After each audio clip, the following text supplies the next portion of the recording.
Yeah, we've seen flight delays across the Northeast today as this system makes its way through. Earlier today, there was actually a ground stop at New York's LaGuardia Airport because of wind, and we've seen those wind gusts here as well, 40, 50 miles per hour or more. We even had a wind gust in Groton close to 70 miles per hour within the last couple of hours here. So today is a first alert weather day. We're tracking the impacts to your forecast, including the possibility of some power outages as well.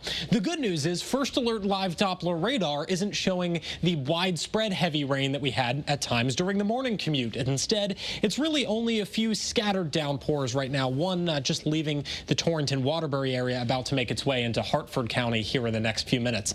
But there is more rain on the way, and keep that in mind as you plan your afternoon. Here are the current wind gusts, a bit lower than what we had seen earlier on, but still they are gusting out there. 51 is the current wind gust Willimantic, 47 Groton, 33 miles per hour is the current wind gust in New Haven. So this is enough to bring down tree limbs, power lines. And remember, if you encounter any of those items in the street, especially the power lines, you want to make sure you stay away and do not approach those. And we'll continue to update you on air and online as we get more reports. The good news on that front is the wind gusts will at least reach a lull in the early to mid-afternoon hours before eventually peaking back up to 20 to 30 miles per hour later on this evening. So it will be a bit breezy later on.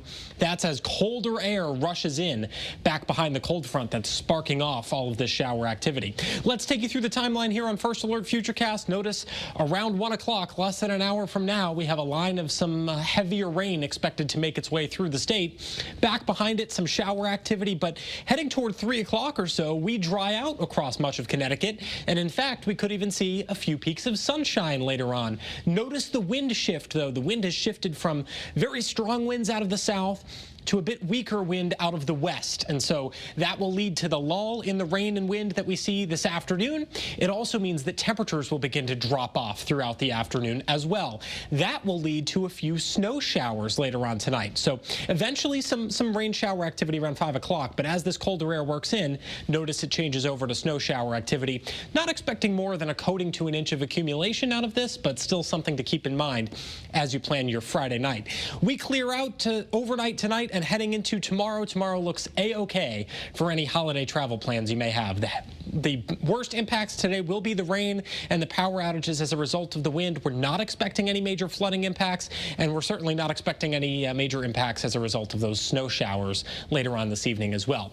Now, in terms of the high temperatures this morning, we did break records both in the Hartford area. We broke a record by 2 degrees for a daily high temperature, getting up to 56, and we just tied the record in Bridgeport that was set back in 1967 of 57 degrees.